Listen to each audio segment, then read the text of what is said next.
Calculus, evaluate an integral as a function. And here we have the graph, and along with the explanation, an integral as a function. What I recommend for the viewer is to pause the video and work the problems out, see what you get, and then roll the video forward to see how well you got things right. That's going to be an optimal way to learn from this and most of my other types of video lessons. Okay, the graph function f consists of a semicircle and line segment shown in the figure. Define the area function a of x equals the integral from 0 to x of f of t dt for x between 0 and 18. Now they give you a huge clue here. When they talk about define the area function, that should be a dead giveaway. Well, let's look at a relationship here. If you've watched many of my calculus videos, you've seen this relationship that I really like to go by, the f prime, f double prime. And in the f row, you have plus, minus, increasing, decreasing, and you have concave up, concave down. And on the f prime row, you have your plus under the increasing, minus under decreasing, and you have your increasing under your concave up, decreasing under your concave down, and on the f double prime row you have plus under the concave up and minus under the concave down. So our relationship that we're given here is that we're going to put x in here, so x is going to come in here. So this row here, we're going to call this f of x, and our integral of f of x is defined here as a of x, and we're given a hint that this is an area function. So I'm just going to write area above here. So this is the integral as a function. And how do we find our areas? Well, our area of a circle is going to be pi r squared. And the area of a triangle, which we're going to have to find here, is 1/2 base times height. Okay, find a of 6 and a of 18. Well, if we look at, that's going to be this row here, which is going to be based on the integral of this function f of x. And to find the integral of a function is going to be area. So a of 6 is going to be this area accumulated here. So this whole area is going to be a of 6. And to find it, what we're going to do is take a of 6, we have a circle, is equal to pi, and our radius of this circle is 6, so pi times 6 squared, and divided by the fraction of the circle, and this is going to be 1/4 of a circle, so that'll be 4, so we get 36 pi over 4, which is equal to 9 pi. So that's going to be our a of 6. And our a of 18, okay, a of 18 is going to be this area here plus this area here, so this whole semicircle, and then this area right here, this triangle above the x-axis. So I will write here a of 18 is equal to, we have pi, and again we have 6 squared. Instead of dividing by 4 for a 1/4 circle, we're going to divide by 2 for a semicircle, plus the area of the triangle, which is going to be 1/2, and our base of that triangle is going to be 6, and our height of this triangle is going to be 6. See that 18, 6? So 6 So for that, we're going to get 6 squared over 2, and that's going to be 36 over 2, so that's going to be 18 pi. And then for our triangle, we're going to have 6 times 6, which is 36, divided by 2 is going to be 18. So there we have a of 18. What is the average value of f on the interval from 0 to 18? Well, the average value I'm going to write up here on the left. Average value is equal to 1 over b minus a times the integral of a function integrated with the limits, and we're going to go from a to b. That's the average value. So what we're going to get here is we're going to get 1 over 18 times the integral from 0 to 18 of f of x dx. And what is that going to be?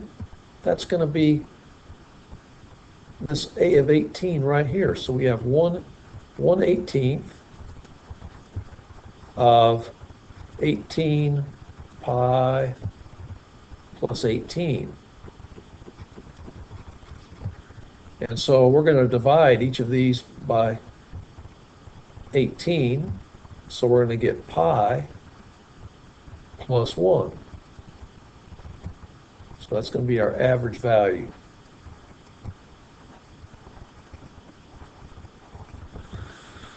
Write the equation of the line tangent to the graph of A at x equals 6. Well, to get an equation of a line tangent, we need two things. Okay, tangent line needed. We need a point and a slope.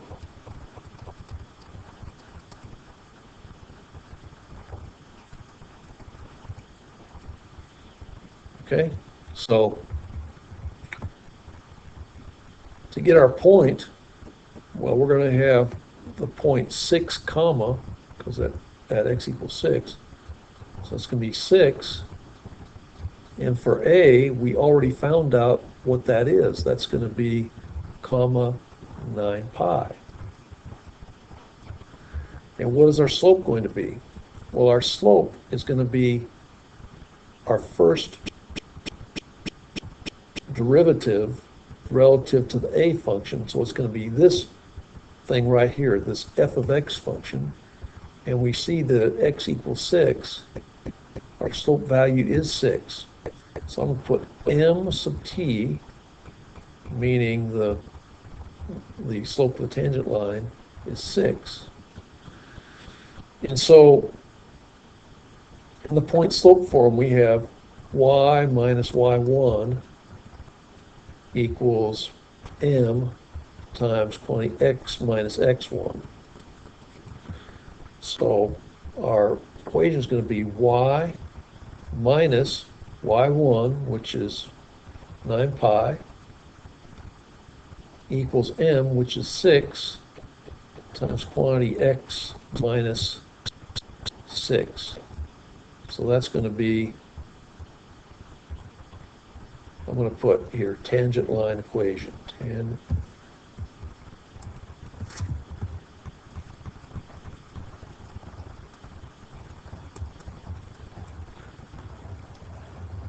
Just to be sure, that's our tangent line equation right here. Okay, D, on what intervals is a of x increasing? Justify. Well, a of x is increasing, and here we see on our little form, here is our a of x increasing. And looking below, what do we have to have where a of x is increasing? F of x being positive or greater than 0. So for part D, I'm going to say a of x is increasing on, well, I'm just going to look it up, write a big blank. Why? Because f of x is greater than 0. Well, where do we see f of x greater than 0? Well, between 0 and 12, and also between 12 and 18.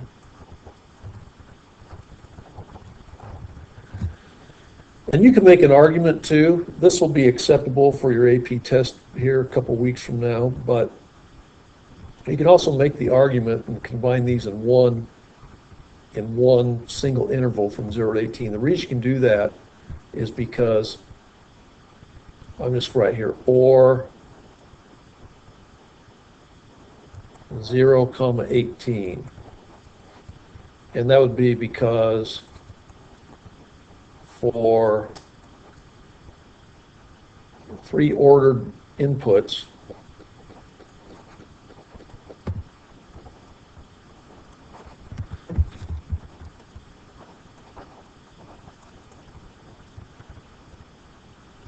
okay, where A is less than B is less than C, comma, f of A has to be less than f of B, which has to be less than f of C. So another way of explaining. Okay, last one. E, give the coordinates of any points of inflection on the graph of A. We'll have a point of inflection here for this A of x here. We got to look, if we look one level below, which is this f prime level, which is f of x, we're going to see that point of inflection where f changes from increasing to decreasing or from decreasing to increasing. So we'll say point of inflection at x equals 6 and also x equals 12 because f changes from increasing and decreasing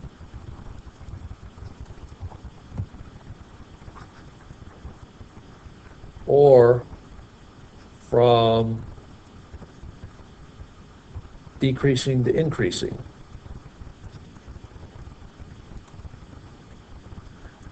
And that's using the evidence from the original data given, okay, in terms of it. Now, one thing we have to look about for a point of inflection, it's not just the x value. So we have to look at the corresponding y value too. So our points of inflection are going to be 6, comma, and what is that? That's going to be 9 pi. And also, that's going to be 12, comma, well, we're going to have this piece here, this whole semicircle here. So it's going to be 18 pi. So we have our 2 points of inflection here. So make sure I get this right here.